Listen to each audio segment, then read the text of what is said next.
తనకు ప్రతిపక్ష హోదా వస్తే కేబినెట్ ర్యాంక్ వస్తుంది, ప్రోటోకాల్స్ అన్ని వస్తాయి, సెక్యూరిటీ పరంగా ఉంటుంది అని భావించాడు. అది రాలేదు, కోర్టులో వేసాడు. కోర్టులో ఇప్పుడు అది అవుతుందో కదా తెలియదు.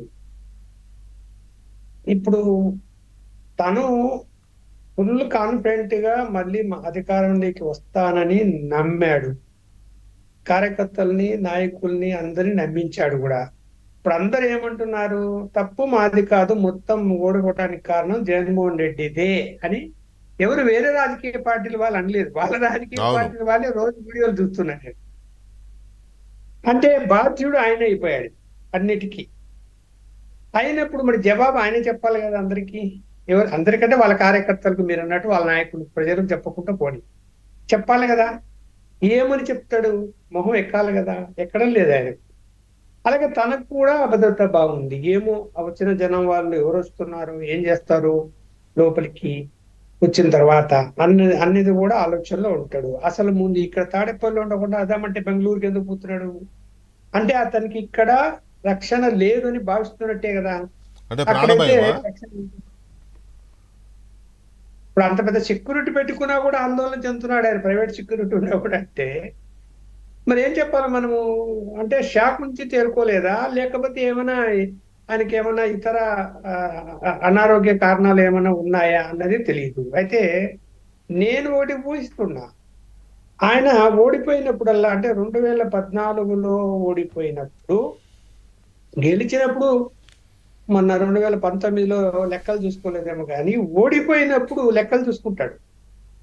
ఎవరెవరికి డబ్బులు ఇచ్చాము, ఎంత ఎవరెవరు డిస్ట్రిబ్యూట్ చేశారా చేయలేదా, అందుకున్న వాళ్ళు అందుకున్నారా లేదా. 2014లో ఈ ఎంక్వైరీ జరిగింది. నాకు ఒక ఆయన చెప్పితే అతను కొంత మిస్యూజ్ చేశాడని చెప్పి అతన్ని పిలిచి చెంప మీద కొట్టాడట. నువ్వు ఈ డబ్బులు ఏం చేసావు చెప్పు అని. అందువల్ల ఇప్పుడు 1000 కోట్లు, అప్పటికంటే ఇప్పుడు 1000 కోట్లు ఖర్చు పెట్టారు. 1000 కోట్లు లెక్క తేలాలి.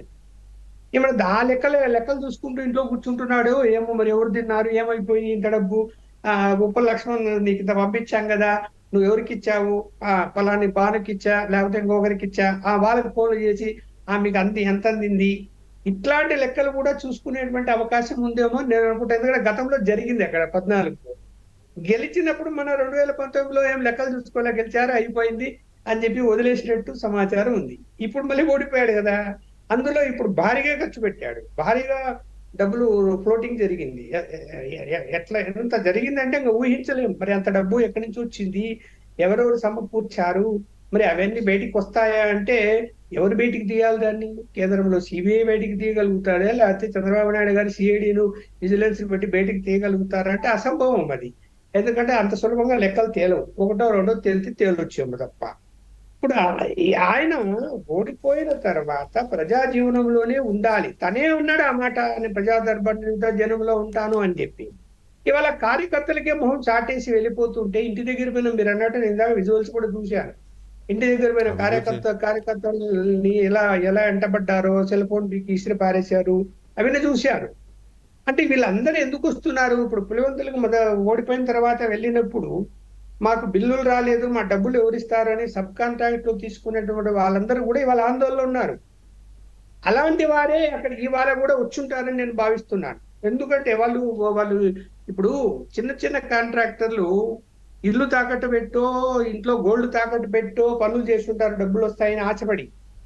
ప్రధాన కాంట్రాక్టర్ ఇప్పుడు ఏం చేస్తున్నాడు, గవర్నమెంట్ డబ్బులని ఆపేసింది. ఇప్పుడు అన్ని డిపార్ట్మెంట్ లో ఎంక్వైరీ జరగాలి, మిస్యూజ్ అయింది అనేటువంటి ఆరోపణ వచ్చింది కాబట్టి, అవినీతి పెద్ద ఎత్తున జరిగింది ఆరోపణ వచ్చింది కాబట్టి అంత సులభంగా బిల్లులు రావని తేలిపోయింది. తేలిపోయినప్పుడు వాని మీద ఒత్తిడి చేస్తే అతను కూడా దొరికే పరిస్థితులు లేరు. ఇప్పుడు చాలా మంది కాంట్రాక్టర్లు కూడా పరారు లేరు, ఎక్కడ కనపడటం లేదట.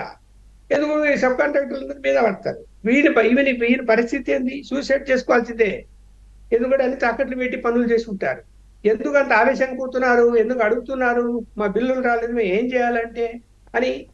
ఇప్పుడు జగన్మోహన్ రెడ్డి గారు ఏమైనా వాళ్ళని ఓదార్చి, ఓదార్పు యాత్ర పెట్టి, అయ్యా బాబు నీకు అంత రావాలా, ఇదిగో నా వ్యక్తిగత.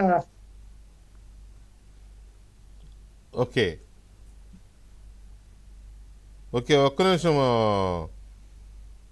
ఒక్క నిమిషం సార్, లక్ష్మణ్ గారు ఒక్క నిమిషం అండి, అది ఏదో చిన్న ఇది వచ్చింది. రైట్. రామకృష్ణ గారు ఆయన ప్రతిపక్ష నేత హోదా ఇస్తేనే అసెంబ్లీకి వస్తారు